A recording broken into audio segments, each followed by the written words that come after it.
Oh, yeah. Welcome back to another episode of the Format Podcast Live. And this is the Tuesday morning NFL weekly wrap-up edition. And we're going to do this just a little bit differently going forward. And we're going to explain that in a second. But first, Transformer, how you doing, brother? I made it. You did. Good to see you. How you doing, bro? I'm maintaining, man. I'm hanging in there. Everything good, blessed, Could be a lot worse, and just grateful, Allah has blessed me with another day, family, all that good stuff. Yeah. A lot worse. Preemptive, man. Happy Thanksgiving to you, brother. Yeah, for sure. Yes, same to you. Absolutely. You're not going to be with us tomorrow night, but that's okay. We're going to make it happen. I'm going to rock and roll regardless. Even if I got to go dolo, I'm going to rock and roll regardless, and I'm going to make it happen. Don't be surprised if I try to pause, hop on the show. There we go. I almost said hop on. Yeah, hop on the show. Well, don't be surprised if I try to hop on the show, man. No doubt. Well, do what you can, but, if not, we respect that. And, we still going to do what we do. Absolutely, brother. Yes. So, listen up. This is how we're going to do this today, y'all. And I think this is how we're going to do it going forward. Being that we all watch a lot of NFL football and we run through these scores. And by Tuesday, everyone kind of knows what has happened and got an idea. But you're looking for our takes on things. Instead of going down and instead of doing each and every game, what we're going to do, we're going to pick our top 5 games and we're going to talk those. And that will also, that'll save everybody some time and save some redundance. And I think what we'll also do going forward is we'll either maybe do something in the community tab where you guys can give your opinions on which games you want to hear us talk about. And the most requested games, that'll probably be the 5 that we go with, obviously. So, and no, we're not going to always pick the Ravens, Brucey. No, we're not going to always pick the Ravens. Jeez. I already know that's coming. Like, well, we're going to talk about the Ravens? Right. So, so that's our plan going forward with the Tuesday wrap up.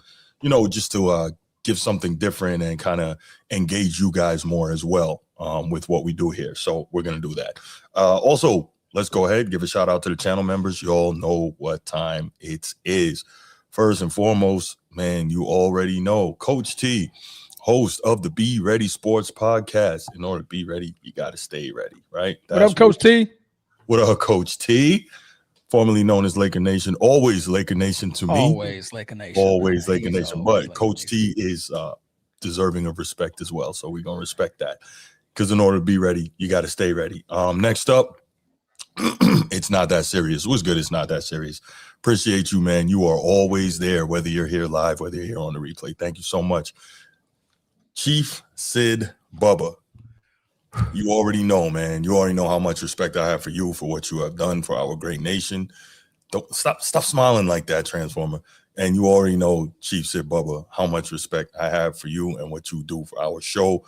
Thank you so much for your engagement. Thank you so much for your support. Truly, truly appreciated.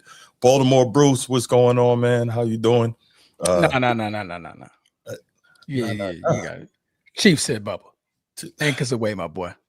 Yes. Anchors away. Yeah, right. So Baltimore Bruce, anchors away.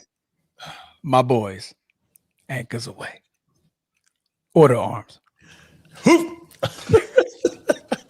No doubt, man. All love, Chief Sid Bubba. And guys, get ready. December 13th, we've got something nice coming for you, something different, something special. And I am sure that you will enjoy it. One, if you're a college football fan, which I know most of you are, you will enjoy it. And 2, you will enjoy it because you love to see me and Transformer go at it, pause. So it's going to be good, man. We got something nice planned for you guys. So just hang in there. We're on the way to that special moment. We've been setting this up, and I think you guys will really like it. Absolutely. All right. Baltimore Bruce. What up, Bruce? Appreciate you always, man. Thank you for your support. Thank you for, motivating us and keeping us going in the ways that you do. And, appreciate it. What it do, stupid? Dummy. What's that? 4 straight? 5 straight. 5 straight. Yeah. Sneed got what you need. Appreciate you always, man. Whether you're here, literally on the show with us, or whether you just support him from the background, man. Appreciate you. Nino, you got what you need. He got what you need. Nino, always love, man. Thank you.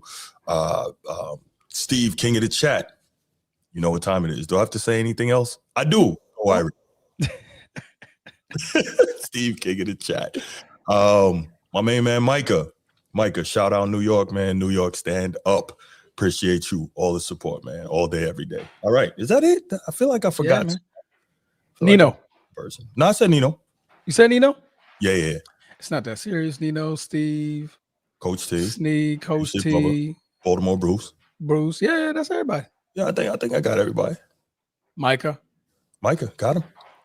Yeah, that's everybody. All right. That's everybody. Let's do it. We'll hit the spiel, and then we'll rock and roll on the show. Let's go. If you're watching here on YouTube, make sure you go ahead, click that subscribe, that like, that notification bell. Make sure you're kept up to date whenever we drop new content on the channel. If you want the audio-only version of the podcast, open up your audio podcast platform, hit the search bar, type in The Format Podcast. We should come right up. If you're enjoying the content, make sure you give us a like, leave us a 5-star review, and drop a comment. All that stuff helps us rise in the algorithm, helps us find more sports fans, helps more sports fans find us. Make sure you write it down, put it in your phone, make a note of it. The Format Podcast is live Sunday mornings at 10 a.m. Eastern. And finally, if you're really and truly enjoying the content we're delivering you, make sure you hit that join button. There's going to be exclusive content here just for you. I know you see it. I know you see it. It goes any, many, money, mo. Hit the like and subscribe to the show. I know you see it. We know that you see it. I know you see it. What's happening? We know you see it. We know. Just hit the button. Just hit the button.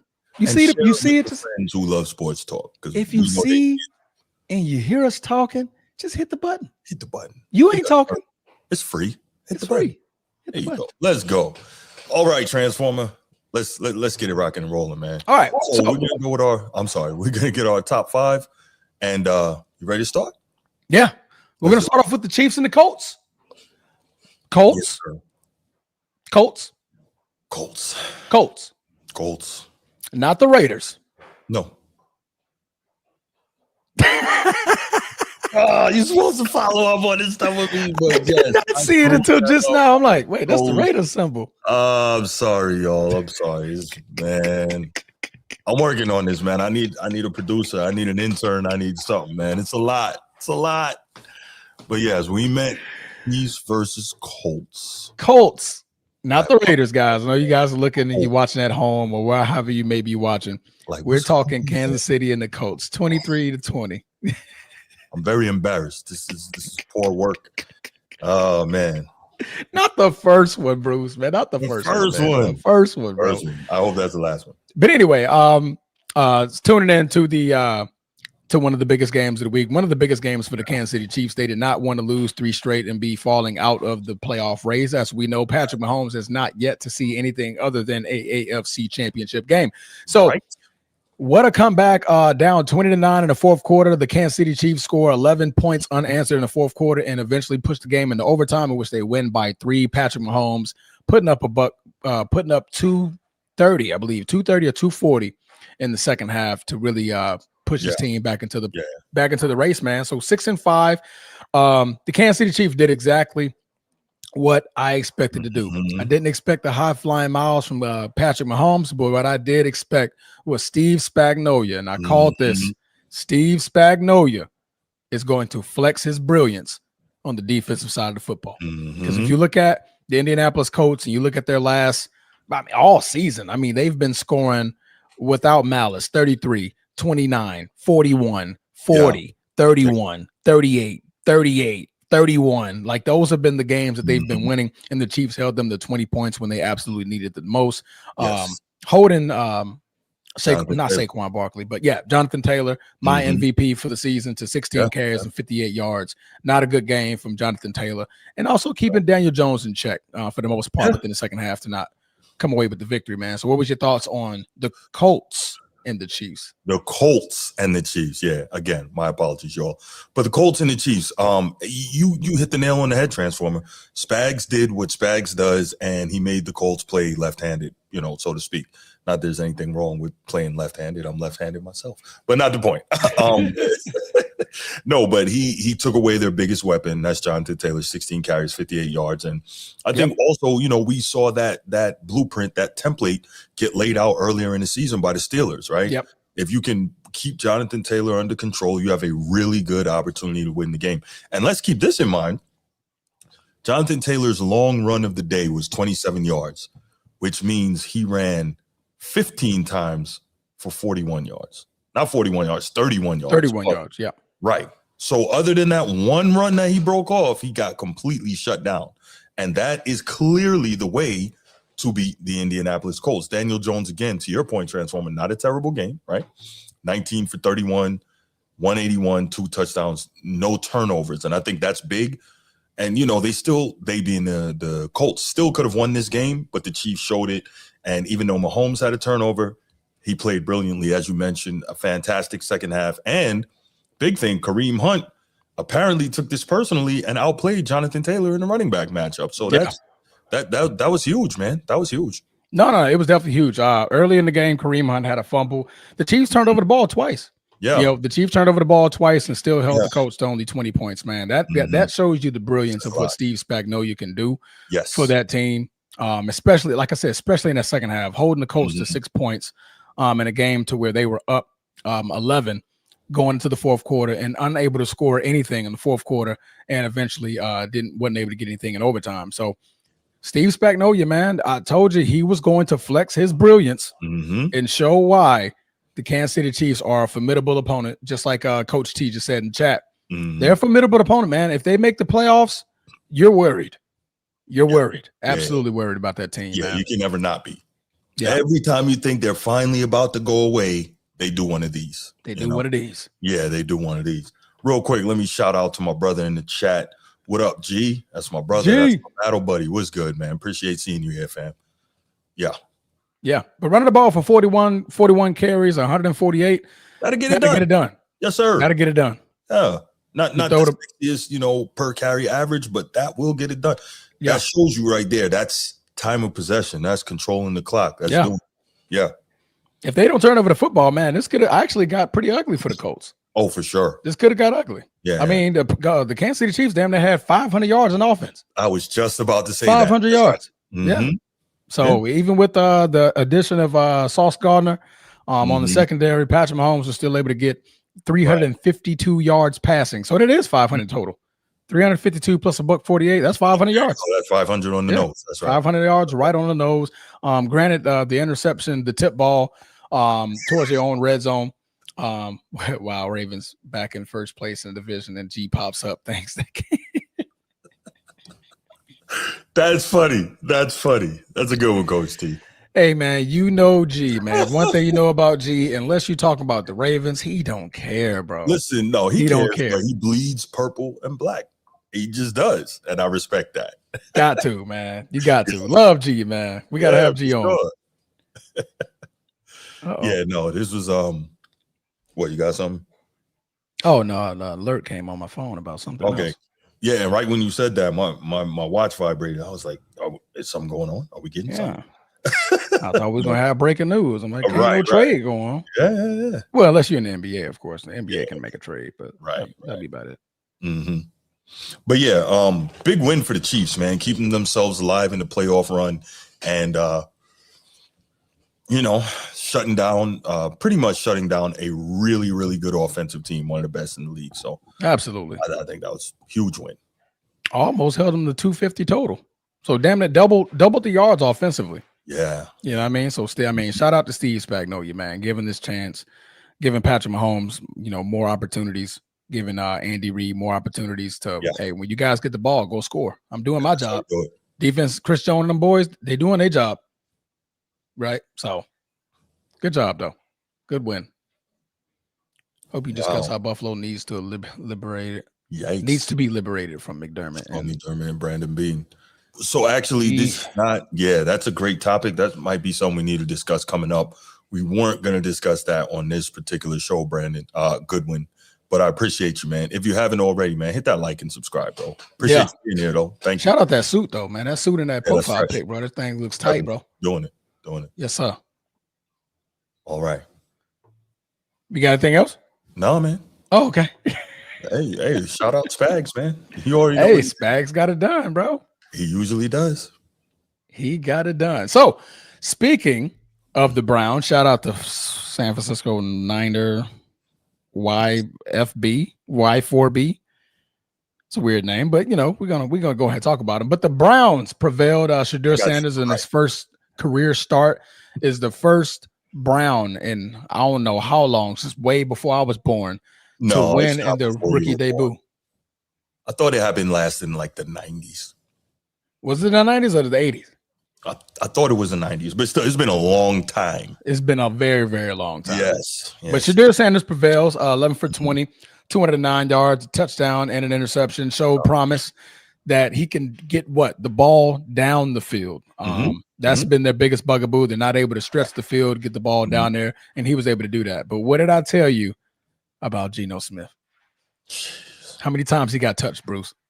20. 20. He got 0 transformer. I told you. He's going to go to Roger Goodell. 0. He's going to be like, hold on. They touched me here. They touched me here. They touched me here. Help me. Help me. Yo. Myles Garrett with another 3-sack game, breaking his own record of 16. And he still got 5-6 games to go to break the NFL record, which I believe is 22.5, held by TJ Watt and Michael Strahan. Michael Strahan. So he's on track to just obliterate that record. As long as he doesn't get hurt, he will get it. Absolutely. He's a machine, man. An absolute machine. This 18 sacks through 11 games transformer. Like what type of pace is that? I mean, you just said it, but I'm just being facetious when I say that. But what he's doing, even in this era of guys getting so many more pass rush attempts because there's so much more passing, it don't even make sense what he's doing out there. And I mean, you said it earlier, not in this show, but we were talking. He's getting triple teamed, and he's smacking one guy left and the other guy right, and bull rushing the third guy, and still going and getting the quarterback. I'm touching your quarterback. I'm going to get him. He hit the quarterback 6 times. Yeesh. 6 hits, 3 sacks, 4 tackles for loss. Yes. Come on, man. Myles Garrett is a different beast, man. That's a different dude. That's a different dude. But I called this game exactly the way it went out, man. The defense for the Cleveland Browns, they touched Geno Smith like he was one of them overseas workers. That's what I'm gonna just say. The overseas workers. The ones that you find. Yeah, those. Those right there. He got touched. He got touched a lot. He could have definitely filed a lawsuit of sexual harassment. He could have definitely filed a sexual harassment lawsuit against the Browns. You saying Geno Smith was getting massages out there by the Cleveland Browns? He was getting touched involuntarily. There you go. Involuntarily getting touched, man. 10 sacks on the total by the Cleveland Browns pass rush. That's elite, man. That's elite. It turned. He had 285 yards passing. Due to the sacks, it brought the passing for the team to 208. That's how many times he got touched. Yeah. That's tough, man. That's tough. But, man, shout out to Shador. His first career start. He will be starting again this weekend. So this will be a much tougher outing, but. Yeah. I mean, the kid, he's getting opportunities and he's taking advantage of the opportunities, man. That's what you mostly want to see. If you're a Cleveland Brown fan, you're excited. I noticed the true difference. That team was excited. Yes. That team was so fired up that Shador Sanders was out there. It's different. Yeah. You can tell the difference between when Dylan Gabriel's out there versus Shador Sanders. And granted, Shador Sanders didn't wow you nothing crazy other than, that 50-yard bomb that he had so that he can get the ball downfield. But you saw Myles Garrett on the sideline looking like, whoa, this is new. Like, this is new. This is what we need. Come on. Start this kid. Start this kid, man. He will push the ball downfield. He has no problem launching that thing as far as he can, man. So two passes. One was the screen, the 66-yard touchdown to Dylan Sampson. But of course, he had the 52-yard bomb, had another pass for 39 yards. Those are big plays that sets your team up for either chances to score. And I noticed I don't know what the Cleveland Browns were thinking, but I never seen a punt inside the 30-yard line. That was egregious. I don't know if they were just like, him and what's the coach for the Raiders? Seattle, the oldest coach in the league. Oh, Pete Carroll. Pete Carroll. There you go. I wanted to say something else, but he must have said something to Pete Carroll like, all right, man, we ain't gonna run it up on you. Because, I mean, at the 29-yard line, you're punting the ball? 29-yard line? Punting the football? That's a what? That's a 44-yard kick? Yeah. There's some, yeah. Bjork can't get that. Bjork can get that. He can get that easily, right? And, so I guess he didn't try to make it look ugly because to my opinion, this would have made this win, a blowout win, look that much better on Shedeur Sanders. And I don't think Stefanski wanted that. He don't want to be proven wrong. And I think he's doing that to hold back the numbers. Who cares because you want to keep your job? How about if you win more games, you got a better chance of keeping your job? Who cares? Like, that's what I don't get. Like, self-preservation should be, top of mind for most people.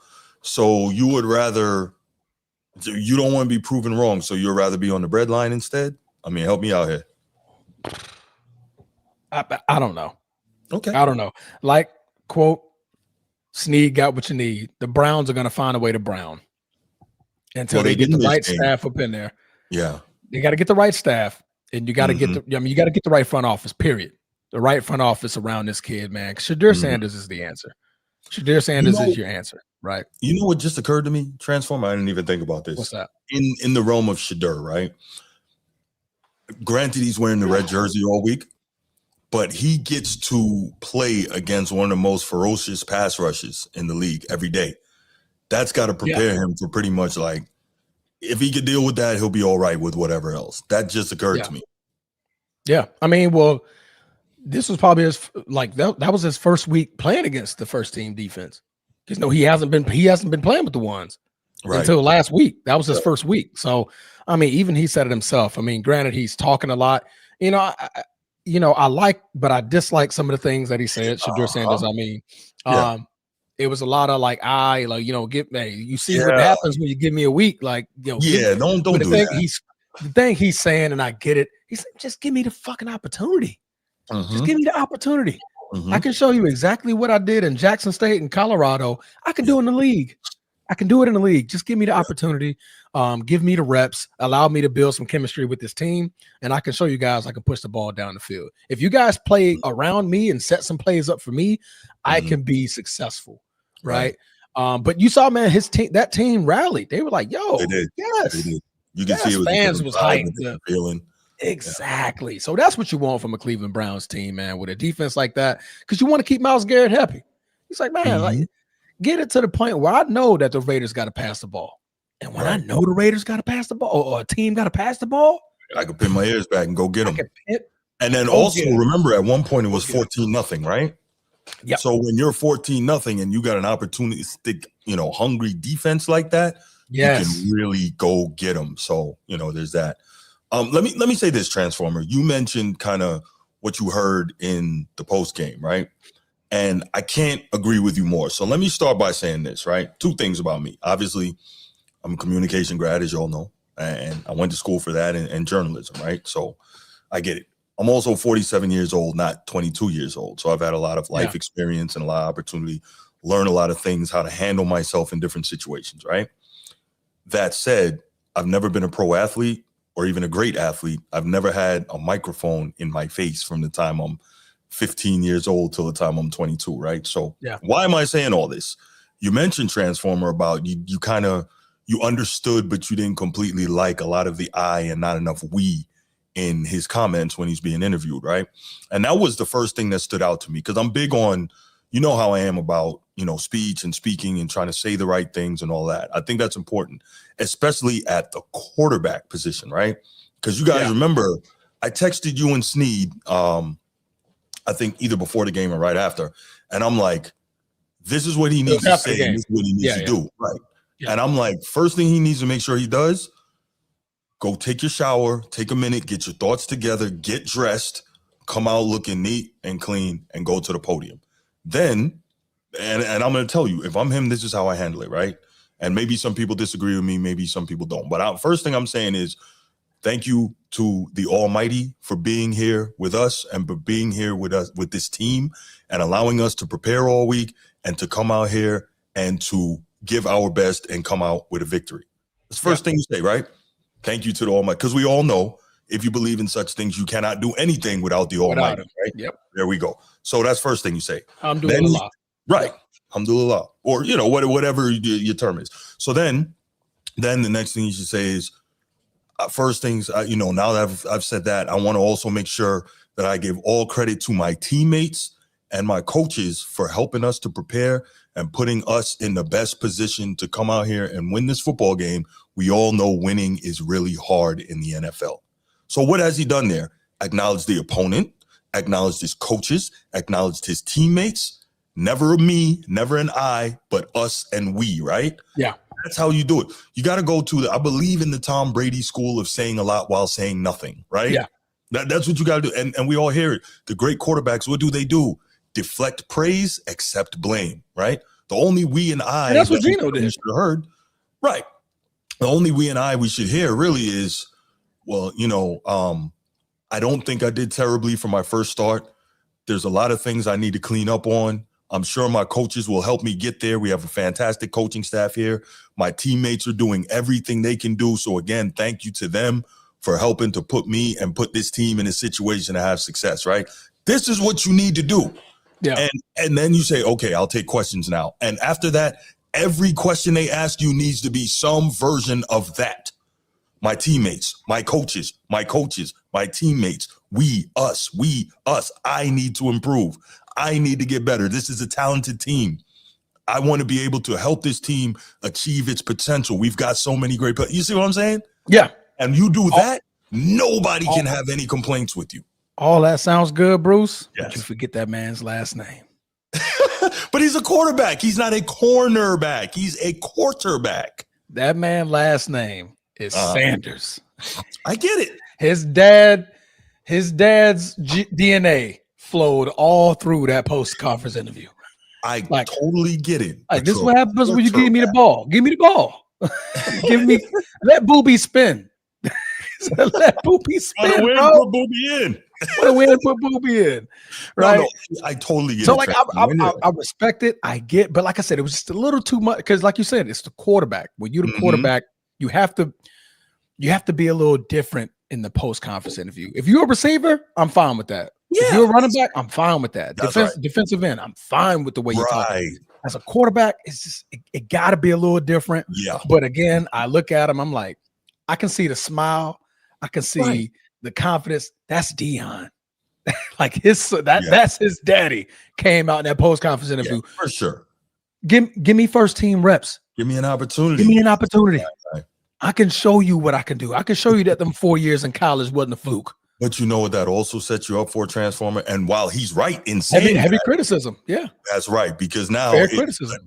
God forbid, next game he comes out against a very stout defense in the 49ers, a well-coached defense, Robert Saleh there, defensive coordinator. He has difficulty. He has trouble. It doesn't go the way we want. Now everybody's going to be ready to, Macho Man drop the elbow off the top rope on the kid. And we don't want that because we know how talented he is, right? Yes. So I don't want to make it seem as if I'm trying to pile on the kid because when you do something like this, you're not allowing yourself to have grace. That's when it comes to a bad game. Like if you go into that conference and you make it to where you said it, if he does perform bad the next game, they give you grace. They're like, okay, he said he's working, right? He said he's working. But but like you said, the way he talked, we're expecting the same performance or better in the next game. Right. And if he doesn't do that, they're gonna be like, see, the cockiness. That's why you would draft the fifth. That's why they didn't want to start you. That's why all the negative criticism comes out to play, man. So but I liked it. But like I said, it was a little too much. If he could have dialed it back just a little bit, it would have been perfect. Be cocky. We know your last name. We know your last name. And there's nothing wrong with being confident. That's not what I'm saying. We've seen a lot of confidence, but when you're a quarterback, it's just different how you handle that. It got to be a little different. Because I always say the quarterback among players is the corporate face of the team. The quarterback Absolutely. is the bridge between the front office and the fans and media. So you got to handle it differently. So, yeah. Like it. What's going on, Sneed? Got what you need? Yo. Nah, Coach T, I totally disagree. He did not handle it the way he should have. I totally disagree. Yeah, he could have handled it a little bit better. Because I mean, honestly, what he said, he basically, without saying it, he cursed at his coach. He cursed at the coaching staff without using any curse words. He said, "Coach, see, this is what the F I'm talking about. Stefanski, give me a fucking opportunity, bro." No doubt, but guess what though? He said, "This cat Dylan ain't better than me." Right. But imagine if he says, obviously I've waited for my opportunity, but while I was waiting, my coaches did a great job trying to get me prepared for when that opportunity came. Boom. They didn't. Right? No, but they didn't. Of course not. But you lie as quarterback. We don't need. Because I don't want him going out as a liar. I don't need him LeBron in this thing. But all the great quarterbacks lie when they get up there on the podium. When they say, not egregious. You had an incredible game today. Well, it was my teammate. Knowing that, for instance, Lamar, my teammates are fantastic. Meanwhile, Lamar went out there and played like Superman. Josh Allen played like Superman. You know what I'm saying? But you deflect praise and you accept blame. But anyway. I'll thank my quarterback's coach. Yes. I'm not thanking Coach Stefanski. Well, I got no reason. You say my coaches. You don't have to say him by name. You say our coaches, our coaching staff, right? I'm just talking about the quarterback speak. That's all I'm saying. Yeah. No. Bruce, I 100% understand what you're saying. Right. I'm talking about the reality. I got you, man. We as a fan base don't want to see that kid go up there and lie about Coach Stefanski. We all see it. You got to be Stevie Wonder. You got to be Helen Keller to not see nor hear. Stefanski. Don't want him there, bro. I know he does. No, I got you. You know what I mean? But yeah, Black Dynamite 7177. You are absolutely right, man. Coach Stefanski got to go. True. He got to go. Yeah, he might be done. Unless Shedeur does something crazy, but he might gotta go. Might be gone. I think he should be gone. People get offended by a young black man with confidence. We got to affirm themselves positivity. Yes, but not at the quarterback position, Bruce. Thank you. Not at the quarterback position. Man. When has Lamar done that? When has Jameis Winston ever done that? Russell Wilson ever done that? Cam Newton. They never do that because they can't. They were at the peak of their powers. They weren't moving like that. Yes. Jamar Chase says this, by all means. There you go. By all means. Jonathan Taylor want to say something like that? Absolutely. Go ahead, bro. Mm-hmm. Yeah. You're a skill position guy. Like, you know what I mean? Like, Bruce, quarterback, you're the spokesman of that team. Bruce, you're the spokesman of that team. So honestly, I mean, the way a quarterback is set up, first of all, you thinking your offensive line for keeping you upright. He only got sacked once. There you go. You know what I mean? So, you're thinking your offensive line, you're thinking your teammates, you're thinking your receivers for, hey, getting down there. Get down there. So when I'm throwing a ball down there, you're down there to make this opportunity. Make this opportunity happen. So at that point, like I said, you accept more of the we in that type of conversation. As a skill position guy, you could say I, because like as a receiver, you got to run the routes, right? As a running back, I got to be the one to break the tackles. I could thank the offensive line for creating the holes, but if I'm getting 85 yards after catch, that's me. After first contact, that's me. It's me doing that, right? So got to be a balance of Jalen Hurts and Baker. Yeah, I like that. I like that. Yeah, Jalen Hurts is by all means one of the most humble quarterbacks in the league. By all means, one of the most humble. Baker, he'll give you that fire, but he also humble as well. Yeah, right. He'll accept that blame. Like my teammates. I gotta do better. Right. He'll grab his crotch every now and again. Right. I'm like that on the field. Yeah. Coach T, it's not about whether or not the players agree with him. We know they agree with him. We agree with him, Coach T. You're missing the point of what we're saying here. It's about how you present at the podium as a quarterback. Quarterback. Bruce, let's keep this simple. When have you heard Lamar not be humble and not just out there praising his coaches and praising his teammates? When have you heard that? I'll wait, because I'm a Ravens fan just like you. And Lamar don't talk like that. Never has. Patrick Mahomes, right? Like we said, Jalen Hurts, other black quarterbacks. It's not about being black. The race ain't got nothing to do with it. Yeah, for sure. You are the quarterback. Exactly. You are the quarterback. You are the face of this league, face of your team, no matter how it shapes out. Yes. Your name gets talked about more than the defensive player of the year, Myles Garrett. Myles Garrett is the best player on that team. By far, without a shadow of a doubt, Myles Garrett is the best player on that team. And yet your name will come up first before any conversation happens. Shedeur Sanders is the first name that comes up because you are the quarterback. But we're not going to beat a dead horse, man. We're going to keep this show rolling. Yes, let's keep the show rolling. But we love the feedback. We love the passion on this. Absolutely. At the end of the day, great win for the Cleveland Browns. They needed it. Clearly, Shedeur is the spark, and I hope he continues to get opportunities. I hope that he can play well enough to continue to cement his spot. And I would say just let the kid finish the year and truly see what he's got. Yeah. Because they were supposed to do that anyway, Bruce. Didn't they say around week 12 or week 11 that he was going to play the rest of the way? But I think that if Dylan Gabriel didn't get concussed, Kevin Stefanski would have kept him in there as long as humanly possible, even if it cost him his job. At this point, you gave Dylan Gabriel his half of the season, his portion of games. You saw what you got. Yes. And now let's see this team and see how the rallying and the energy can change the team. Yeah. And if you see that, I'm rolling with the energy guys. For sure. And just like the New York Giants. I'll like Jameis Winston is the life and soul behind Jackson Dart.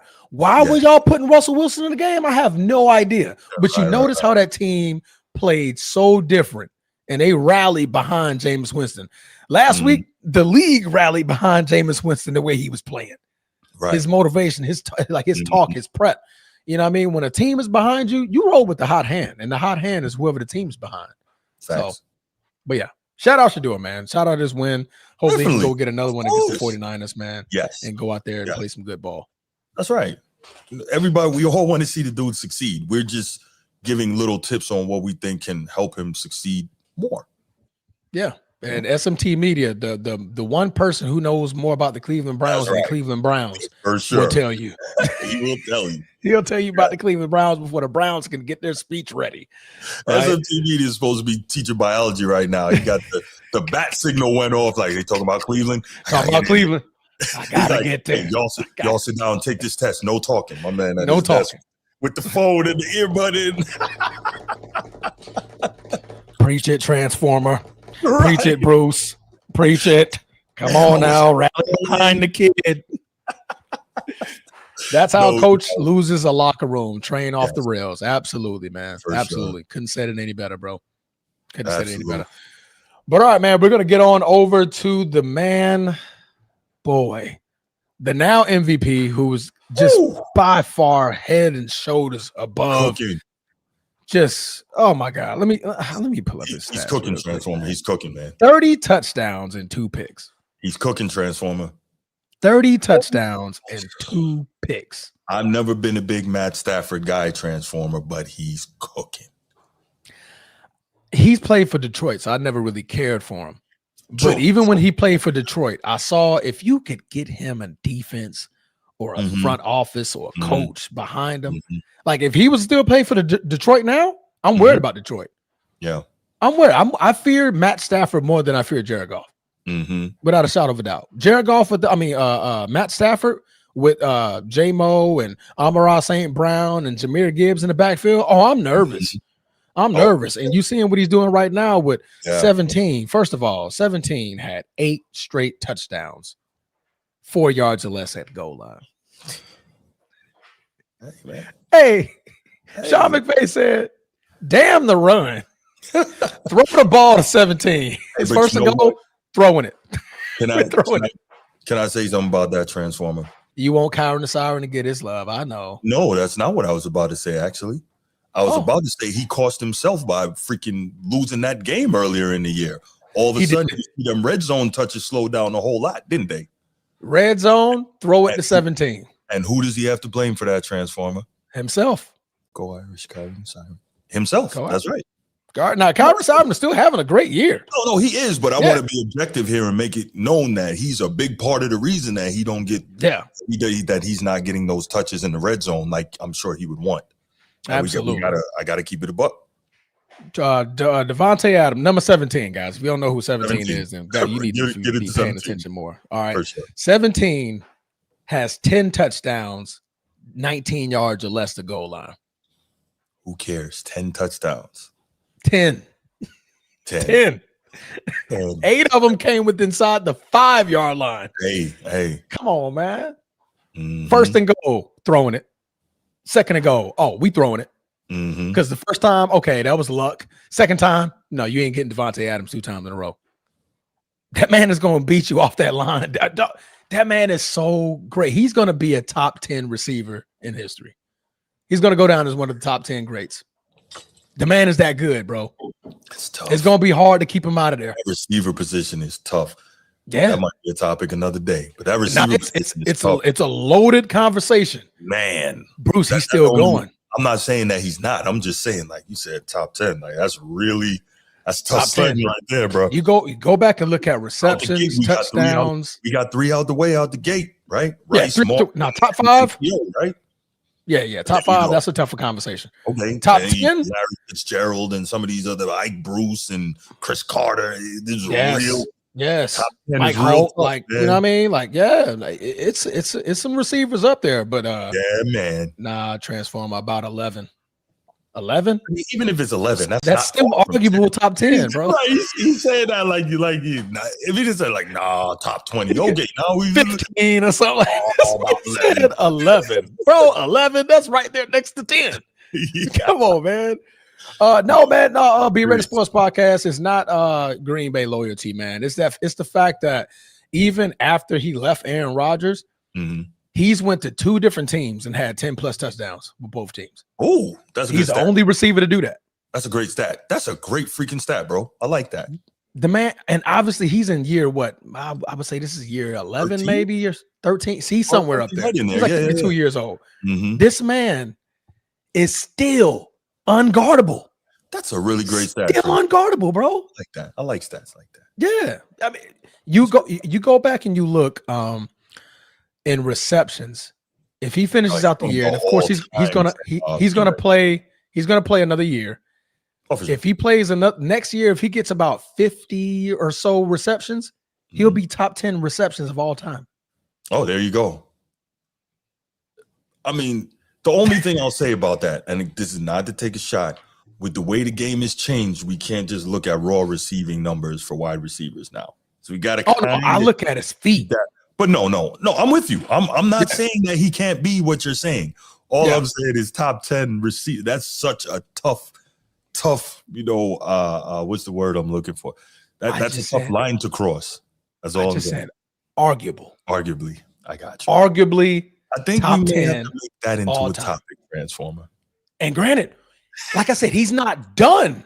No, that's the caveat to it. It's like when his career is over the next 2 to 3 years, whenever he calls it and says, "All right, I'm done," by that time, you could put him in the top 10. He'll be arguably in that top 10. I got a question for you. I know we're digressing a little bit from the game, but now you got my football brain going, Transformer. So now, 17 or Mike Evans. 17. Yeah. Mike Evans, that goes. Now bias kicks in. Straight 1,000-yard seasons, bro. My bias will kick in. I'm picking 17. I'm not 17. Saying you're wrong. I'm not saying you're wrong. I'm not saying you're wrong because he's a problem. I'm just saying Mike Evans has been a machine until this year with the injuries. He has been a machine. I don't know. I'm taking 17. Okay, and I'm cool with that. 17. Yeah. Mike Evans is a dog, though.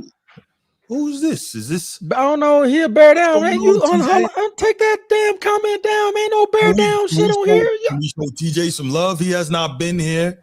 TJ, if you knew, man. Listen, I'm not trying to get in the middle pause of this Packer Bear thing. I'm just saying, TJ, I appreciate you being here. Thank you so much. I don't recollect having seen you before. Please hit the like and subscribe button and share the channel with your friends who talk football. Yeah, that's probably his. This year has probably been his first time being able to post bear down in like over a decade. So post it, man. Click your bear down, and there you go. Congratulations. You're having an okay season. Bruce, even Ocho will tell you. When Ocho can tell you who the better receiver is, he'll tell you that, man. He'll tell you that 17's better. Transformer Ocho was bad. Ocho was a dog. But even when Ocho came on the screen and he started crying real tears, he's like, bro, Devontae's, it makes me cry watching that man run routes. Ocho is the man is just good. The man is good, bro. He's 33 years old. Yeah. But years old. Let's get back to this game real quick, and then we'll move on. That's another topic for another day, man. It's arguably top 10. Yes. Big topic. Yes. Okay. But so the Rams 9-2, just cooking, moving and grooving, cooking. Stafford, if he doesn't get hurt, he's going to be the MVP. Yep. You know, because he's a quarterback and he's having a hell of a year. He's going to be the MVP. But on the flip side of this, man, the Bucs started off so well. The injuries are destroying them. There's only but so far you can go when you're getting decimated by injuries. This is tough stuff. Yeah. Tough spot, man. Absolutely, man. Like, we don't know if he's playing this week. Baker's hurt too. He got hurt in that game. AC joint sprain. He's not playing. AC joint sprain. It's not his throwing arm, but he's not going to play. You got to let the thing about it is that they're trying to cling on to that one spot. So he's going to force it. Okay. He's going to force it. My bad, brother. Yeah. So you've been a Bears fan since 2018? No, I don't know what he's. I hope not. I guess so. Since 2018? What made you a Bears fan? You must be you from Chicago, TJ? Hopefully, because other than that, there's no other reason to be a Bears fan starting 2018. Irvin, Moss, Monk, Fitzgerald, Megatron, Owens, I was getting curb stomped. Yeah, that's a fair list. That's a fair list, Coach T. Not mad at that. Oh, it's good. And you can argue that Megatron's longevity is just not there. Yeah, you can. So, and Hines Ward, you can argue that his overall production is better than Hines Ward. Yes, you can like I said, arguable. There's a lot to argue. You can argue that he will be in the top 10. That's all I'm saying. I'm not saying you could definitively put him there. Yeah. I'm saying arguably if somebody say, shit, that number 10 spot can go to Devontae Adams, I'm not shocked about it at all. Right. I won't be shocked. Look at this. Coach T has Ike Bruce there. He doesn't have Torrey Holt. Like, there's too many. He got Fitzgerald. I'm like, you can't. You can't not have. Listen, where's T.O.? He's at Owens right after Megatron. I don't think he's got them in order. Okay. He's just got them there. Yeah. Got it. Yeah. Thank you. That's right. I'm good. I'm good with that, Bruce. Definitely. Yeah. Let's get Hines Ward out of there and put Steve Largent. Yep. Yeah. Good with that. And don't forget, Agent 89. I mean, you could argue him top 10. Agent 89. I don't think I saw Michael Irvin in there. Oh no, that's the second one. Rice Irvin. Okay. But okay. All right, TJ. Cool. Got you. It's been a long time. It's been a long time, TJ. So I mean, So I think he's saying I haven't said Bears down since 2018. Okay, born and raised in Chicago. All right. Hey, salute to that. Okay, you're a real fan. I like that. For sure. That. Salute, brother. Salute, man. But it's Go Pack Go on this show, though. Not here. This is Raven Town. Go! Some of the Buccaneers are currently holding on to that number one spot in the division, thanks to Carolina Panthers' loss against the 49ers. So this is why I think that they're going to definitely try to they're going to try to keep him in. He's going to try to play. I don't think he can. Tyreek Hill top 10? No, not over Devontae. I don't. Nah, Baker. They have to let him recover because if there's any hope of anything down the road, he's got to be able to go. Do they play the Panthers again this year? Teddy Bridgewater is a legit. Hold on one second. He's a legitimately a legitimate veteran backup. It'll be fine. Let me see. Oh no, they got to play the Panthers twice. They haven't even played them yet. Yeah. Okay, so you could sit them out. You're saying if I can sit them out, and then their schedule is very, very favorable. Cardinals, Saints, Falcons, Panthers, Dolphins, Panthers. Yeah, I can sit them out. I can sit them out. I can sit them out for a game. Let them go anywhere cold down the stretch. Yeah, all these is warm cities. South Carolina's going to be you're going to be good. Miami, you're in Miami. Falcons, you're in a dome. Saints, you're in a dome. Cardinals, it's not cold out there yet. Right. Yeah. No, because that'll be in Tampa anyway. So you're in Tampa against the Cardinals, Tampa against the Saints, you're in Tampa against the Falcons.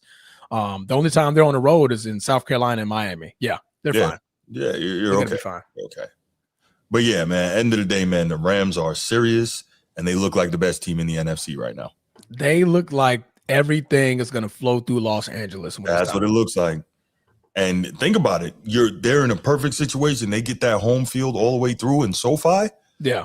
Where they can play on that turf in those perfect conditions. Yeah. They're looking like the old Rams, greatest show on turf, right? They're looking like the Super Bowl running Rams. There you go. Yeah. There you go. You got to remember that run. They had Odell Beckham. Yeah, that's right. What was the other receiver? It was Cooper Kupp. Cooper Kupp, yeah. They had Cooper Kupp. Cooper Kupp. So you got two legit receivers now, and Puka Nacua, Devontae Adams. I'm sorry, you talk about those Rams. I'm taking Kurt Warner and Marshall Faulk in those boys. Oh, you talking about St. Louis? Yeah, you talking about St. Louis. I'm talking about at least just be a little bit more relevant. I get stuck in the wax museum. The wax museum was real. I know, really. That's so crazy. Like what? You know what? Yeah, Edward is Marshall Faulk. I'm like, what's that? 2002? Yeah. That's 23 years. I'm talking about at least. No, that's 99. 99. Was that 99? Because the 2000 when they went to the Super Bowl championship. Yeah. The Super Bowl for the Rams was in 99 against the Patriots. I was thinking, so they went back-to-back years, right? Yeah. Oh, the first one they beat the Titans. Yeah. Right? 1 yard, Kevin Dyson. And then the second one, they got beat by the Patriots. So that was the 2000 Super Bowl. Okay. The 2000 Ravens won the Super Bowl in 2001 against the Giants. And then I think the following year, the Bucs won in 2002. Yeah. Okay. Yeah, Jared First is a beast, man. Shout out Florida State. For sure. Absolutely. Vicious front line. That's another one. Man, Tyreek Hill is not even top 10 in his era. Ooh, now that's a question. He's top 10 in the era. He's top 10 in his era? Yeah, no. Tyreek Hill is up there. He's in his own era since he's been in the league. Because that's where you start his era. Since he's entered the league, Tyreek Hill is definitely top 10, bro. Yes. Yeah, top 10 since he came in. All right, man. But top 10 all time over 17. No. Look what you started, Transformer. My bad, bro. This was great, man. This was great. Yeah. All right, let's go ahead and move let's move right along, y'all. Stafford MVP. All right. Where's Mr. Hills? I tell you what. She was probably hype as a mug. I know she was. So we know that the Philadelphia Eagles were up 21-0. How you let that happen? 21-0 is when you pass the sticks in Madden. It's called a skunk. Yeah. You got to pass the sticks. 21-0. It's over. Apparently they took that shit literal. They took it literally that they're up 21. We don't have to play anymore because they scored nothing in the second half. So shout out to the Dallas Cowboys defense. And then all of a sudden they just started giving them the ball back. Like it's like, Saquon, you take it on a punt return. No, you take it. Like we don't want the ball no more. We want this to be a game, right? You can name in less than 30 seconds 10 current receivers better than Tyreek Hill. I can't. Oh, I don't think I can name 10 in 30 seconds. No, not at all. What you gonna say? Probably JJ. JJ hasn't done enough to outseat Tyreek Hill. No. Jamar Chase will probably be the only arguable one because he's a Triple Crown winner. All right, guys, for real. We're gonna make the topic another time. My bad. Put your list up. I guarantee you can't put a list up and all of them better than Tyreek Hill. I know that for sure. You can. Since he's entered the league, nah. No. You forget, man. Tyreek Hill was a freaking threat. He was a problem. He was the biggest threat in football. Cowboys, Eagles. I'm sorry. Yes, sir. The Cowboys scored 24 unanswered points to beat the Philadelphia Eagles in their rematch from the Spit Bowl. Excuse me, not the Spit Bowl. The first game of the season in which the Philadelphia Eagles won. But now the Dallas Cowboys, we're just get a week off from work and just go live anytime they want. I see. Wait, what? This is what up, man? Mel. It's been our normal time, bro. Yeah, we Matter do. of fact, come hop on. We got two more topics. Pause. Two more teams. I told you I ain't dealing with New York shit today, Bruce. I'm a grown man. I'm talking sports. That was egregious. You can't be out here telling other. You can't be out here telling dudes to hop on. I'm not pausing today, Bruce. You got to. New York can kiss my ass. You saying stuff like that. You can't. You just can't be saying stuff like that. 10 years ago, you wouldn't have thought of it. Look. So we grown men, Bruce. So Mel, come hop on the show, bro. See, there you go. You said it properly that time. There you go. Context matters, guys. We're gonna get back to the point where context matters in conversations. Jesus Christ. Context is supposed to matter. Oh, that's why I was doing that. Oh, give me a minute, guys. I didn't realize. Oh my goodness. I'm like, why is it flashing? Oh, there we go. All right. MacBook was not charging up. But yes, so yeah, man, the Dallas Cowboys got it done. Dak Prescott had a wonderful game, 354 yards, 2 touchdowns. But the biggest name that I'm going to talk about today is going to be George freaking Pickens. George Pickens is currently leading all of Pittsburgh Steelers receivers combined in yards for the season. Pittsburgh, what's your biggest problem right now? You can't get the ball downfield. Pittsburgh also has a defensive problem, so we're not going to talk about that, but we're going to talk about how George Pickens is now, in my opinion, the Dallas Cowboy #1. He's the #1 receiver in Dallas. Jerry, you got a decision to make, brother. If you tag him, you're going to piss him off. If you tag him, you're going to piss him off. Yeah. And realize who is his manager? David Mogetta. And who's David Mogetta? Who's the other? Michael Parsons' agent that Jerry don't want to talk to. Yo. So that's why he's going to throw out that tag, because he's like, man, I don't want to have no conversations with him. Because Jerry doesn't want to do what Cincinnati's doing, where I got to pay both my receivers. Because right now, George Pickens is earning the same check you're giving CeeDee Lamb. Because CeeDee Lamb is showing he's dropping the ball more. Mm-hmm. He's not being as productive. George Pickens is going out there. He's balling. Mm-hmm. Balling. When they need a big play, Dak Prescott is not looking at 88. He's looking at 3. Mm-hmm. Where's George? Find George. Throw the ball. Right? So Dallas Cowboys again scored 24 unanswered points. The Philadelphia Eagles, their woes about their offense came into big question in that second half for sure. Saquon Barkley was a pedestrian out there. 10 carries, only 22 yards, unproductive at all. A.J. Brown had a big game, but A.J. Brown, you got the ball, but it resulted in a loss. So are we going to stick to just trying to win, or we want to go for the numbers, Bruce? Which one we want to do? You got to win, man. We got to win. We got to win. Yeah. Now, granted, this doesn't do much to Philly besides losing the #1 seed in NFC. They're still on top of the NFC East. Right. So they're not worried about nobody chasing them down. Dallas Cowboys is the second team that's behind them, and they got them by 3 games. So they're not too worried about getting caught in the division, but you still want to be at least consistent at this point of the year when you're 11 games in, right? Going scoreless in the second half is that's egregious. Especially when you're up 21. Well, it is. Yeah, and especially when you got that defense, though. Philly has a great defense. There's no excuse for that. So shout out to the Cowboys. Yeah, right. Shout out to the Cowboys and how well they're playing and how they exhibited some mental and physical toughness there to come back in this game, man. And so here's something I thought about, right? To the point you made, you're talking about A.J. Brown saying, hey, do you want to get numbers or do you want to win?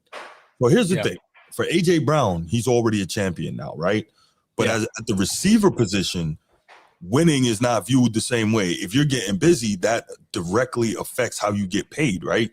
You got to get those catches and you got to get those tuds if you want the big deal next time around. So that's why he's frustrated. He's like, okay, I already won. I got that. Now I got to make sure I get my numbers because it's going to affect my check next time. Yeah. Now you look at a George Pickens, model citizen, getting busy. Why?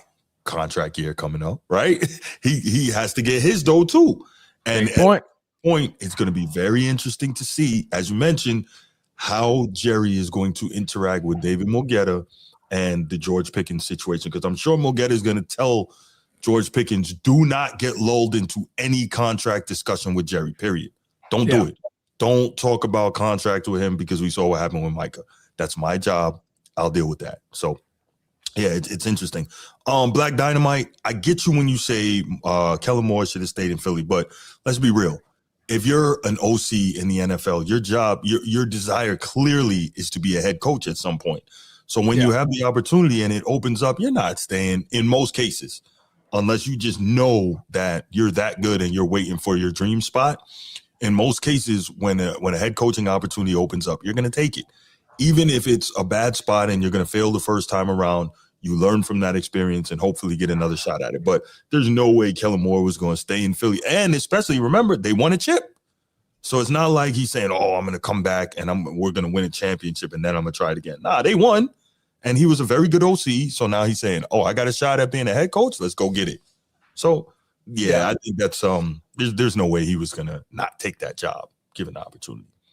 No, absolutely, man. Absolutely. Mm-hmm. I'm just going to put a pin in it.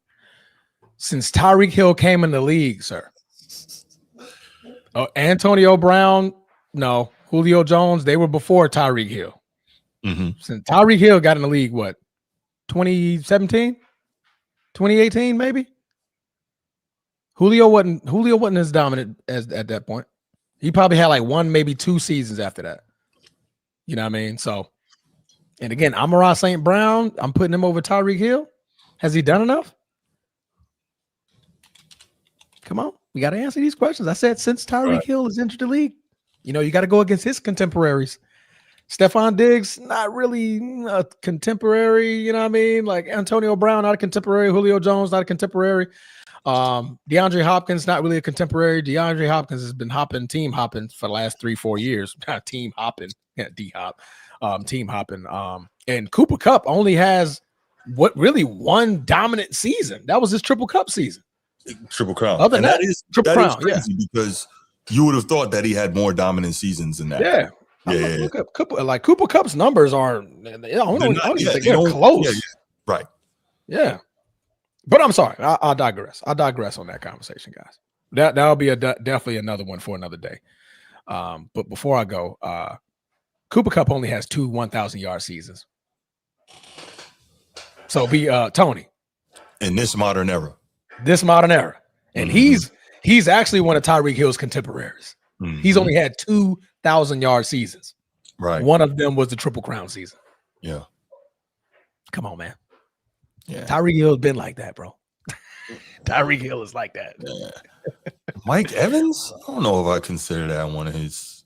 Anyway. Mike been in the league for a long time. He's been in the league a long time. Been in the league for a long time. But, I mean, since Tyreek Hill has came in the league, I mean, Mike Evans is putting up 1,000 yards every single season. Except this one. So I would say 2018. Listen. My bad, man. It's going off. We're going to make this a topic. Please, guys, please. We're trying to get this done. Let's stay on task, please. We appreciate the love and the passion in the chat, but let's stay on task a little bit. All right. So, look, Cowboys, that's another team that's not going away. Every time you think it's over for them this year, they pull out a win that lets you see that when they are on point and they're focused, they can beat just about anybody. So, and they need the wins now because they're entering one of probably the second or third worst schedule for the remainder of the year, right? You got the Chiefs, you got the Lions coming up, you got the Chargers you still got to play. You got the Giants who behind Jameis Winston, you don't know what they could do, right? That's 4 games right there where you're like, you lose any of them games. I mean, you're already on the fence at 5-5-1, right? Yeah. You also need the 49ers, the Panthers, or Green Bay Packers, or anybody in the NFC North to start losing games in order to get into the playoff situation. So not only do you got to pretty much win out, you need teams to lose out, right?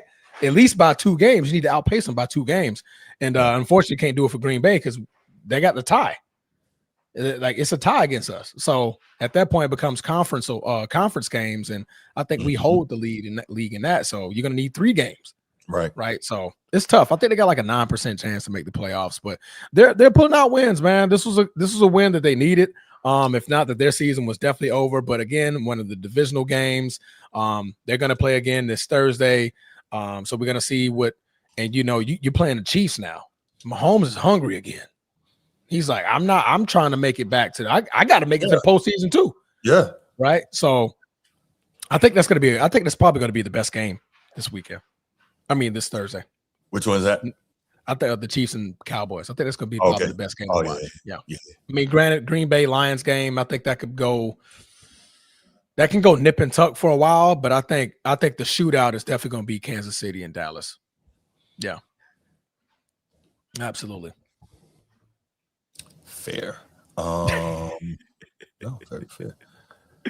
That's the last game, ain't it, Bruce? Ain't that the last one? No, we got one more. We got one more. My bad. Yeah, we got one more. All right. So the team that's not being talked about a lot, and we got to talk about them. And they should be potential MVP and Drake May. Man, listen. And the New England Patriots. Whoever would have thought if you would have started the 2025 to 2026 season, we're talking about the Patriots being atop the AFC. Mm-hmm. And you know what? I think they're going to give Vrabel that Coach of the Year, man. I was thinking it was going to be Steichen. I think Vrabel's going to get it because they're running away with this thing, man. And definitely. It's where they came from. Would they win 4 games last year? Somewhere around there. I think they started off hot and then they went ice cold. They won like 4 games last year. And let's see, who do they finish out with? So they just beat Cincinnati, and we'll talk about that momentarily. They finish out with the Giants, the Bills, which is going to be a supernova in the freaking AFC East. But the Giants, which they can win and probably will, the Bills, the Ravens, that's going to be a huge one. The Jets, who they'll beat, and the Dolphins, who they'll beat. Whew. So really, let's just say they lose 2 games, right?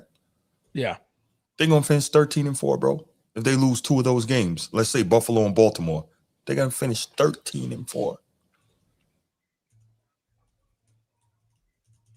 Who expected that? I didn't. Patriots fans didn't even expect that. No, they were expecting 9-8. You know what I mean? Or like high ceiling 9-8 is probably what the Patriots, fandom was looking at. 9-8, and that'll be like a great season because you're looking at Drake May. This is his second year, and you're like, okay, all right, some progression going forward, right? A 5-game increase is phenomenal in the NFL. Yes. That means you're trending in the right direction for sure. 10-2, currently leading the entire conference. The league, the league. And think about this. We could end up seeing the entire AFC playoffs run through Foxborough in January in the damn cold and snow, which is what they want. Mm-hmm. Yeah. The only team that they don't want to see is the Chiefs, though. They don't want to see the Chiefs in that cold. The Chiefs know they can go anywhere and win, and it doesn't matter. It don't matter. It doesn't matter. They know. Foxborough? Oh, last time I was in Foxborough, Tom Brady was there. Been there, done I'm about to bust y'all ass now. About to bust right. Yeah, for sure. They are 6-0 on the road. The only team that is undefeated on the road. They go on the road and they win games. I think that's a mark of a good team when you're winning on the road. So absolutely. Because when you're away and you don't have the fans behind you, you don't have the crowd, you don't have the home field advantage, and you can go out there and you can take care of business. Mm-hmm. Team 6-2 in the conference, 3-0 in the division. I mean, they haven't doing everything teams on the road, but it is the NFL, and they've done what they had to do.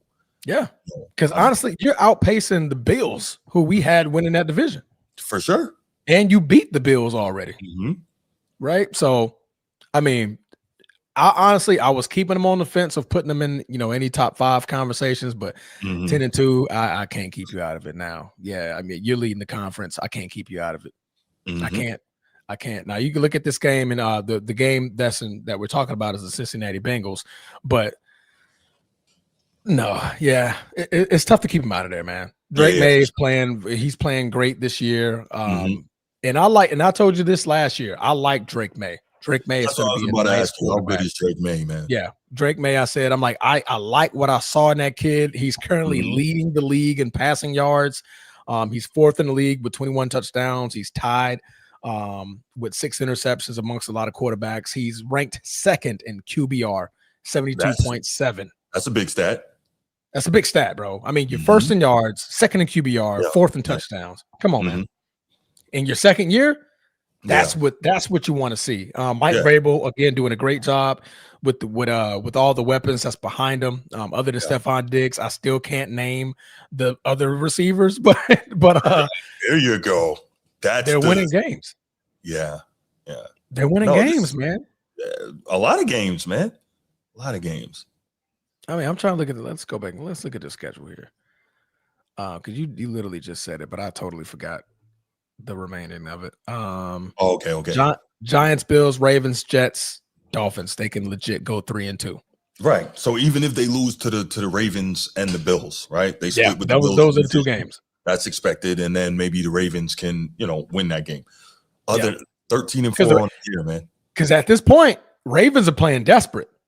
For sure. If they go 12-2 by this time, Patriots may take the foot off the gas. Like, oh, we good. We in there. Yeah. 12-2. Mm-hmm. I can go 12-3 and beat the crap out of the Jets and the Dolphins to end the season, and be 14-3. Yeah, I got no problem with that. Yeah, I got no problem with that. So if they beat the Bills, if the Patriots beat the Bills, because that game is going to be in Foxborough, they could take the pedal off the metal against the Ravens. Mm-hmm. Unless they see them as, okay, we might be playing them in the playoffs. Let's see if we can just be competitive a little bit, not get ran over. But I can see them going in that game like, Ravens won it, man. We just gonna go out there and just play, right? Mm-hmm. I can see that happening, right? Because that's in the back of your mind. We already got our division locked up, right? At this point, we'll have the division locked up, and we got the Jets and the freaking Dolphins to end the season. We can set our starters in week 16 and 17 if we wanted to. So yeah, it's good. It's big, man. Patriots they're wowing me. They're definitely really wowing me this year. Yeah. They're definitely wowing me. And we do have to be fair and objective in that they play like a last place schedule. So they're not playing the toughest schedule based on what they did last year. But 9 straight victories, Bruce. Thank you. Nobody expected this. 9 straight. Taking care of your business. Taking care of your business for sure. And in that 9, they beat the Jets. I mean, not the Jets. They beat the Bills. That's a playoff team. They beat the Bucs 2 weeks ago, which at that time, I mean, they're currently still a playoff team. So they beat a Browns stout defense. So they got some wins on there. They got some wins on there in that 9-game win streak. But it's the fact that in the NFL, you're running off 9 straight. That's hard to do in the NFL. That's hard to do. Yeah, very hard to do. Yeah. All right. So salute to the Patriots, man. Yes, sir. That's our top 5. Let's take a couple minutes. We'll take 2 quick calls. Let's take a couple quick calls. Get you guys' thoughts. 904-219-8264. 904-219-8264. Couple of quick calls. Let's keep it quick. And then we'll get you guys out of here to enjoy the rest of your day or do whatever you got to do. Prep for Thanksgiving, all that good stuff. But yeah, we want to hear from you. Here come the Ravens. I already know it. I feel it. It's coming. That was a really good topic you came up with on the fly. Which one? 17. 17? 17? Yeah. Tell you, man, go back and look at it. Go back and look. Yeah, we're going to. By the time he finishes his career, it's going to be arguable to put him in there. Especially if they win a Super Bowl. Because now he'll have a ring. Yeah. He'll be a key piece. Why? So that'd be another definitive reason why you can put him in there. That's right. All right. Well, listen up. We appreciate everybody who's here. Surprisingly, no calls on this, but thank you so much for checking out the show. Again, make sure you like, subscribe to the channel. Make sure you hype and make sure you share. If you're watching this, we know that you talk sports with the people in your life. So make sure you share this channel with them. Here we go. Why does he always do that? People always wait till I'm giving the spiel. What up, Bruce? How you feeling, man? I'm maintaining, man. How are you? How you feeling, Mr. Transformer? Feeling good, Brucey. Hey, man, you knew I was going to call. You know I'm loyal like that, bro. Why would you? You got no patience, Bruce. You ain't got no patience, I ain't got no patience, man. Hit the button. There was no doubt in my mind, Bruce. I knew you were calling. No doubt. Just keep this real brief. But the Shador Sanders thing, I'm going to keep it a minute. Just 1 minute on this. Okay. Hey, man, everybody keep talking about it. They wish he was more humble. Show a little bit more humility. I see some people respect, but everybody got their own train of thought. Hey, man. Oh, no, a 5th-round pick, man. He's had a solid game his first career start in the NFL. He's proud of himself for it. Why is he so cocky? God damn. All I see is a little boy who dreamt as a little child laying in his bed, like, one day I'm going to make the NFL, man, and I'm going to prove everybody wrong. All I saw was joy. I didn't see arrogance. I didn't see cockiness. Or maybe he said, I looked at the interview like 3 times trying to understand where people were coming from. Thought I'm being more humble when he was just answering the questions that was asked him. He didn't insinuate none of those conversations at the podium. Those questions were asked, and he answered them. I totally get you, Bruce, and I'm agreeing with you that he was not arrogant. I'm agreeing with you that he was not cocky.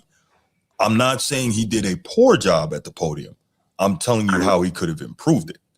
That's what I'm saying. You got to take notes from the great quarterbacks, because you can't tell me he hasn't been watching all these guys all these years.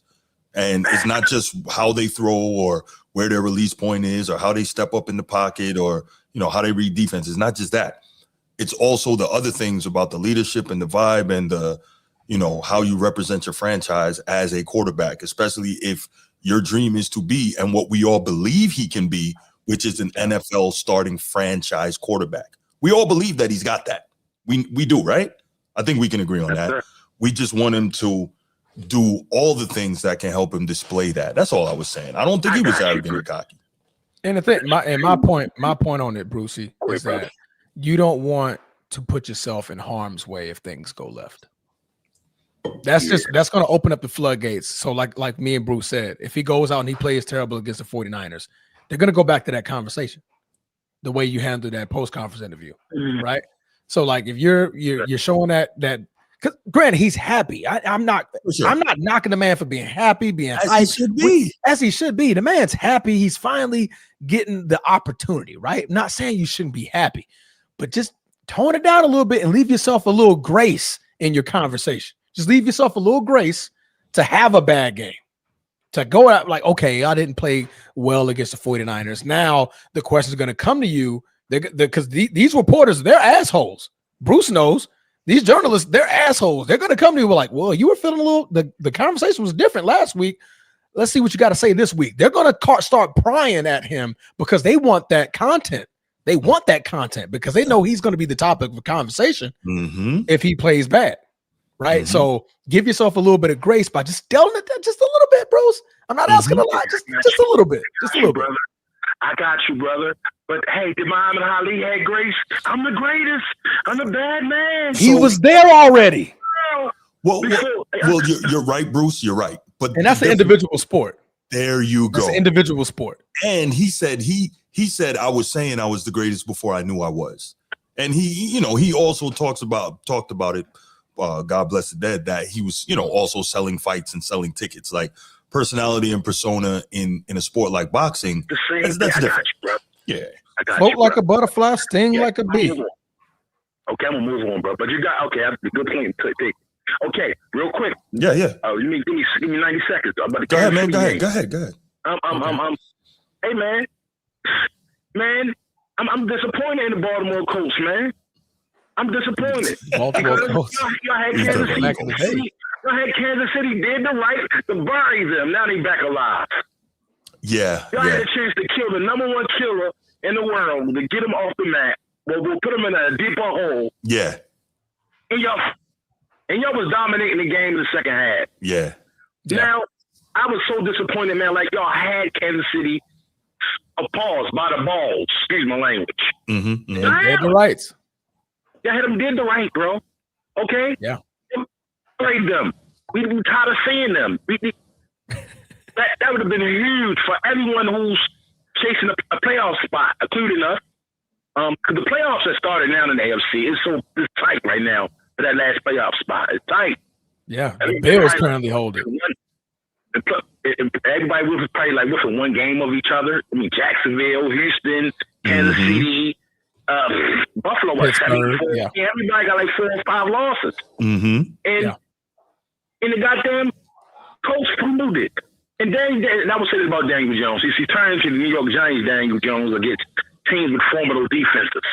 When they played Pittsburgh, he wet the bed. When they played Kansas City, he wet the bed. So that's alarming. I ain't got him going far in the playoffs just because of him. He ain't gonna show up. So yes, man, the disappointment. Y'all had him about it. Y'all could put opposed that Barry Kansas City. Y'all didn't do it. Okay, the Ravens. Offense very inconsistent right now. It's funny that our defense is playing well and then the offense is clunking along. That's sputtering around. Yep. Yeah, he's sputtering now. Now the defense caught up. Now the offense clunking. Well, shout out to the Jets though. That's be objective. They all professionals on the defensive end and the offensive side of the ball. Oh yeah, they all the Jets, but they also defense. They also professionals as well. And, you know, teams gonna play their hardest against us. Everybody bring their best against us for some reason. I don't know why. That's what it is. You got a 2-time MVP. Yes. That's my time to shine when the lights are on Lamar Jackson. If I could put foots in Lamar Jackson, I get paid. Correct. Okay. The whispers are starting. The whispers in the media right now is that everybody's saying Lamar is not healthy. I agree. He's not 100% healthy right now. The eyeball is not lying to us. Yeah, it was a couple of plays where I thought he was going to take off, and he just didn't. He was just like, he ain't got that same burst. He ain't got that same burst right now. I think he's holding back. He's timid. He don't want to blow that tire. Them soft tissue injuries, Brucey. Yes, especially the hamstring. Them things last the entire year. He's not gonna recover that into the offseason. And it's affecting his play. Yeah. His burst is not there. And hey, and I'll say this about us though: we playing desperate. We winning those games. We winning, and that's the number one stat of all, right? Yeah. And maybe this building character. Maybe being peak is too soon. I'm glad we probably did a little struggle. We probably need. We need to start peaking now. The peaks need to start now. We had the bottom on the offense. The struggling is clunky. Now is the time to come on now. Let's go. It's going into December now. Well, I mean, Thanksgiving, y'all should be able to put up a lot of points. You're playing the Bengals. That's what they put up a lot of points. But for us, being the championship rounds is December. After the championship rounds, baby. Thanksgiving on beyond. We're in the 11th and the 12th rounds. The 10th, 11th, and 12th. Now we need to put our foot on the gas. But pause that real quick. It's funny that Tampa Bay, they struggling now. I want to say this about the Seattle Seahawks. Let me get off. The kid Jackson Smith and Jigba is something to he's a terror. And Sam Darnold balling out. Man, Seattle looking good right now. I'm just peeping how Mike McDonald got those boys playing up there. And I want to say this. Minnesota fumbled the ball by getting rid of Sam Darnold. I mean, J.J. McCartney. Boy, you saw how we put that boy in the blender? Ooh. That boy was crying for help, J.J. McCarthy. Yes. I don't know what's going on up there. That boy was crying for help last Sunday. That's what you call fumbling. That's what you call fumbling the rock. Yeah. So, hey, man, y'all boys have a great – hey, you back on tonight, ain't you, Bruce, for the college show, right? Yes, sir. I can't wait for that tonight, boy. I got something for your tail, boy. But I'll check out with y'all boys later on, man. Y'all boys have a great Thanksgiving week. I know y'all cooking y'all pies. You know, y'all cooking pies 2 days earlier because Thanksgiving come. And y'all boys, man, have a great day, man. Great morning. All right, brother. You too, man. Have a blessed day. Happy Thanksgiving, brother. All right. All right, so back to my spiel. Great call from Bruce. But back to the spiel. Yeah, appreciate y'all. Make sure you like, subscribe, make sure you share, and make sure you hype the video, right? You get 3 of those a week. Make sure you use at least one on a video on this channel. Hype the video. We appreciate y'all. And I will be back tonight with college football talk. Then, inshallah, we have a 4-topic show tomorrow night. And then Thanksgiving on Thursday. So everybody enjoy. Everybody continue to watch the show, continue to watch the channel, do all that good stuff. And we out. Peace.